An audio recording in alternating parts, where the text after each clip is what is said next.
Lotus reality and agro farming వారు premium farm land projects మన పొలం ఫేజ్ 1, 2 మరియు 3 కంప్లీట్ చేసుకొని మన పొలం phase 4 Wasar village at Narayana Khed లో ఆగస్టు 15 ఇండిపెండెన్స్ డే రోజు గ్రాండ్ లాంచ్ చేయడం జరుగుతోంది. లాంచింగ్ మరియు ఇండిపెండెన్స్ డే సందర్భంగా 5 గుంటాస్ ల్యాండ్ అవుట్ రేట్ లో బుక్ చేసుకున్న వారికి 1,50,000 రూపాయల డిస్కౌంట్ తో పాటు 2 గ్రాముల గోల్డ్ ఫ్రీగా ఇస్తున్నారు. పూర్తి వివరాలకు సంప్రదించండి. ఓం మహాగణాధిపతయే నమః. ఓం గురుభ్యో నమః. ఓం శ్రీమాత్రే నమః.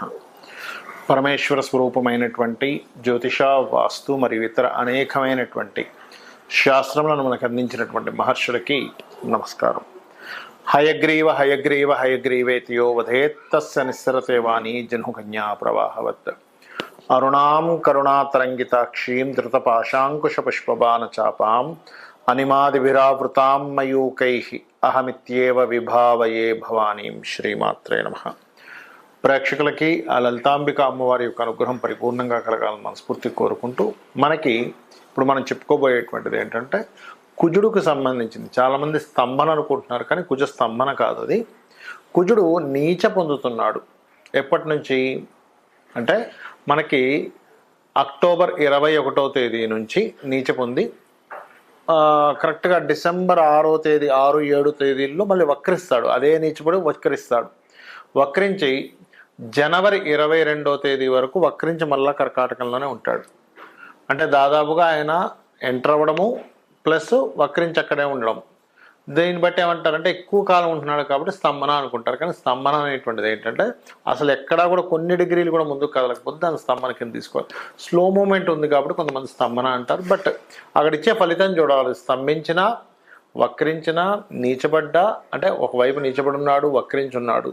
ఆ నీచబడినటువంటి ప్లానెట్ ఏ రాసులను చూస్తుంది, ఏ గ్రహాలను వీక్షిస్తుంది అనే దాని మీద ఆధారపడి ఉంటుంది. ఎప్పుడు కూడా గుర్తుపెట్టుకోండి. కాబట్టి ఈ యొక్క ఫలితాలు ఏవైతే ఉన్నాయో చెప్తుంది నేనైనప్పటికీ కూడా చెప్పిస్తుంది సాక్షాత్ లలిత అమ్మవారిగా భావిస్తూ, ఏ ఏ లగ్నాల వారికి, లగ్నం తెలియని వారి రాశిని చూసుకోండి, ఎటువంటి మంచి జరగనుంది, ఎటువంటి విషయాల్లో వీళ్ళకి జాగ్రత్తలు చూసుకోవాలి, ఏ పరిహార మార్గాలు చేసుకోవాలనేటువంటిది ఇప్పుడు మనం తెలుసుకుందాం.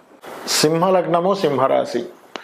సింహం వారి గనక చూసుకున్నట్లయితే ఇక్కడ మీ యొక్క రాశినాథుడు 3వ స్థానంలో ఉంటూ మీకు 12వ స్థానంలో అక్టోబర్ 21వ తేదీ నుంచి కుజుడు నీచ పొందుతున్నాడు.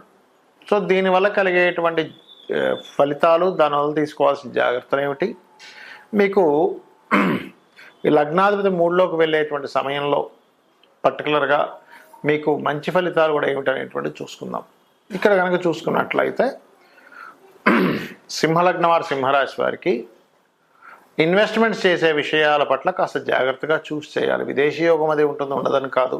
ఎప్పుడైతే మీకు భాగ్యాధిపతి 12వ స్థానంలో ఉంటాడో కాకపోతే స్ట్రెస్ఫుల్గా ఉంటుంది. విదేశాలకు వెళ్ళడం కానివ్వండి, ఇన్వెస్ట్మెంట్ చేసే విషయంలో కానివ్వండి.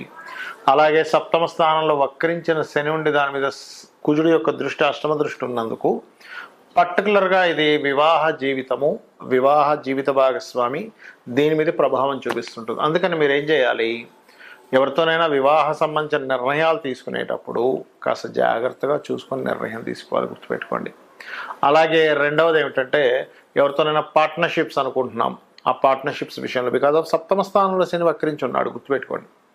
పార్ట్నర్షిప్స్ విషయంలోని ఆ శని వక్రించి 6లోకి వస్తూ 6 మీద కూడా కుజుడు దృష్టి ఉంది కాబట్టి కాస్త అప్పులు ఎవరికైనా ఇవ్వడం, తీసుకునేటువంటి అంశాల్లోని చాలా చాలా కేర్గా ఉండాలి. అలాగే ఇక్కడ మరొక విషయం ఏంటంటే మరి రవి 3వ స్థానంలో అక్టోబర్ 16వ తేదీ నుంచి ఒక నెల రోజుల పాటు ఉంటాడు కదండి. మరి కుజుడు దృష్టి కూడా దాని మీద ఉంటుంది. నెల రోజుల్లో ఒక 5 రోజులు ముందు, 5 రోజుల తర్వాత నుంచి దాని ప్రభావం ఎక్కువగా ఉంటుంది కదా.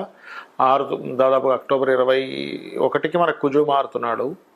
అదే అక్టోబర్ 16 కుజుడు మారకముందే ఆయన చేరుతున్నాడు 3వ స్థానంలోకి రవి. కాబట్టి 21 నుంచి చూసుకుంటే ఒక 25 రోజుల పాటు రవి ఇచ్చేటువంటి శుభ ఫలితాలు ఏమిటి అంటే కొంతమంది రాజకీయ నాయకుల్ని కలవడం ద్వారా మీకు అద్భుతమైన యోగం పట్టనుంది. అంటే ఎవరైనా ఒక చోట ఒక పెద్ద మనిషి, బాగా పలుకుబడి ఉన్న వ్యక్తితో పరిచయాలు ఏర్పడము, మీడియేటింగ్ ద్వారా కొన్నిసార్లు చూడండి, మనం ఏదైనా కమిషన్ బేస్డ్గా వీళ్ళకి కొన్ని మిగులుతూ ఉంటాయి. ఒక్కోసారి అక్కడ భూమి అమ్మిపించామండి, అన్ని కోట్ల రూపాయల భూమికి మాకు ఇన్ని లక్షలు మాకు వచ్చేసాయి, ఒకటే మాటతో ఒకే ఫోన్ కాల్తో అంటూ ఉంటాం. అలా ఏదైనా సరే మీకు రావడం అనేటువంటిది జరుగుతుంది. ఈ రకమైన అదృష్టము ఉంది, ఈ స్ట్రెస్ ఉంది, రెండు ఉన్నాయి, గుర్తుపెట్టుకోండి. అలాగే మరొక విషయం ఏంటంటే, పర్టికులర్గా ఈ 3వ స్థానం అనేటువంటి సిబ్లింగ్స్ స్థానం కూడా చెప్తూ ఉంటారు. అంటే సిబ్లింగ్స్ మూలంగా సింహం వారికి, లేదా సిబ్లింగ్ తరపు వాళ్ళ మూలంగా, ఒక మాట మూలంగా, ఒక పరాక్రమంగా, ఒక ధైర్యంగా ఒక స్టెప్ వేయడం మూలంగా మీకు మంచి లాభాలు కలగనున్నాయి. ఇక మీరు చేయవలసినటువంటి దేవతా ఆరాధన ఏమిటి అని చెప్పి చూసుకున్నట్లయితే, కుజ శని కేతు గ్రహాల దగ్గర దీపారాధన చేయండి. ఎందుకంటే 2వ స్థానంలో కేతు ఉన్నాడు కాబట్టి. గోవుకి బెల్లము, క్యారెట్లు, గోధుమ రవ్వ, గ్రాసము తినిపించండి, అన్ని విధాలా బాగుంటుంది.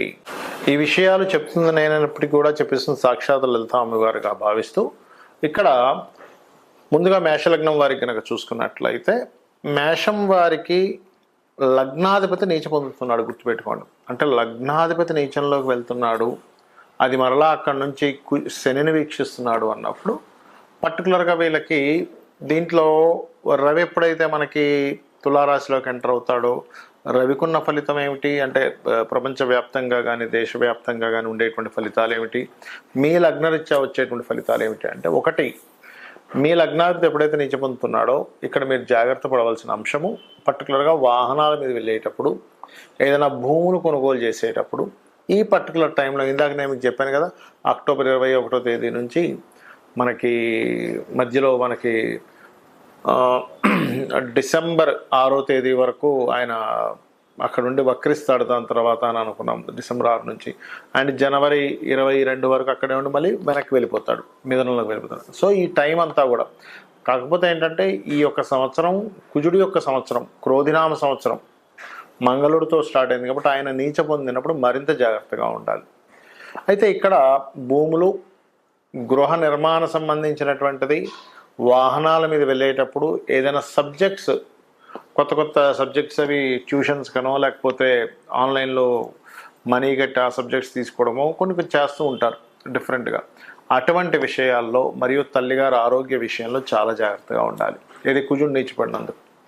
మరి అదే కుజుడు వక్రించి శనిని కూడా చూస్తాడు. ఎక్కడ ఉంటాడు శని? 11వ స్థానంలో ఉన్నాడు ప్రజెంట్. సో వ్యాపార సంబంధించిన ఎక్కడికైనా ఈవెంట్స్కి వెళ్ళినప్పుడు, లేనట్లయితే ఒక్కోసారి చూడండి లాంగ్ డ్రైవ్స్కి వెళ్తుంటారు సరదాగా అందరూ కలిసి, అలాంటిది ఏదైనా ఆహ్లాదకరమైన ప్రదేశాలకు, అందులో ముఖ్యంగా జల ప్రదేశాలకు వెళ్ళినప్పుడు, ఎందుకంటే జలరాశుల్లో ఉన్నటువంటి కుజుడు వీక్షించి చూస్తున్నాడు. ఎప్పుడైనా ఈ పాపగ్రహాలు జలరాశుల్లో ఉన్నప్పుడు దాని ప్రభావాన్ని పెంచుతూ ఉంటాయి. మనం లాస్ట్ టైం చెప్పుకున్నాం 10 నెలల క్రితం, రాహువు జలరాశుల్లోకి వస్తున్నాడు, జల ప్రళయాలు వస్తాయని. ఎందుకంటే జలరాశుల్లో ఉన్నాడు కాబట్టి ఏంటంటే ఈ జాగ్రత్త ఖచ్చితంగా తీసుకోవాలి. మరి ఇక్కడ మంచి కూడా అన్నారు కదా, ఏమిటంటే ఆ మంచి ఏమైనా ఉంటుందా అంటే, ఇక్కడ రవి ఎప్పుడైతే మనకి తులారాశిలోకి సంచరిస్తాడో, అంటే పర్టికులర్గా ఈ అక్టోబర్ 16 నుంచి నవంబర్ 16 సమయంలో, గుర్తుపెట్టుకోండి, అక్టోబర్ 16 నుంచి నవంబర్ 16 మధ్యలో రవి తులలోనే ఉంటాడు. ఎప్పుడైతే తులారాశిలో ఉంటాడు రవి, ఆ సమయంలో ఈ కుజుడి యొక్క దృష్టి రవి మీద పడ్డందుకు పార్ట్నర్స్ వల్ల కానీ లేకపోతే జీవిత భాగస్వామి వల్ల కానీ ఒక గొడవలాగా జరిగి మళ్ళీ అది మంచిగా, అంటే కొంత స్ట్రెస్ ఉంటుంది. ఆ పార్ట్నర్స్ బిజినెస్లు అండ్ అలాగే సంతాన సంబంధించినటువంటి విషయాలు, ఒక్కోసారి చూడండి అమ్మో సంతానం ఇంకా కలగరన్నారండి కానీ ఏంటో లక్కీగా అయింది అంటూ ఉంటాం. లేదా రాజకీయ సంబంధించిన, ఎందుకంటే పంచమాధిపతి నీచభంగ రాజ్యంలోకి వెళ్ళాడు అక్కడ. కాబట్టి మేషం వారికి సడన్గా ఏదో ఒక, అంటే ప్రభుత్వం మీద ఏదో వ్యతిరేకత రావడం వల్ల మీరు దాని ద్వారా మీరు హైలైట్ అవ్వడము, మేషం వారు పర్టికులర్గా ఇట్లాంటివి చూపిస్తున్నాయి. బికాజ్ ఆఫ్ పంచమం ఈ సంతానాన్ని, ఫ్రెండ్స్ని, మీ యొక్క ఆలోచన విధానాన్ని, మీ యొక్క ప్లానింగ్ని, మరియు అదేవిధంగా రాజకీయ సంబంధించిన విషయాల్లో సడన్గా ఒక మిరాకిల్ లాగా జరిగేటువంటి యోగాన్ని ఇస్తాడు అక్కడ రవి. కాబట్టి ఈ జాగ్రత్తలు ఇవి తీసుకోవాలి. మరి రెమెడీ ఏం చేసుకోవాలి? కుజుడు శని గ్రహాల దగ్గర దీపారాధన చేయండి, వీలైతే రవిగ్రహం దగ్గర కూడా దీపారాధన చేయండి, గోవుకి బెల్లము క్యారెట్స్ తినిపించండి, అన్ని విధాలా బాగుంటుంది. ఇక మనము దేశవ్యాప్తంగా ప్రపంచవ్యాప్తంగా ఎటువంటి ఫలితాలు వస్తాయో కూడా తెలుసుకుందాం.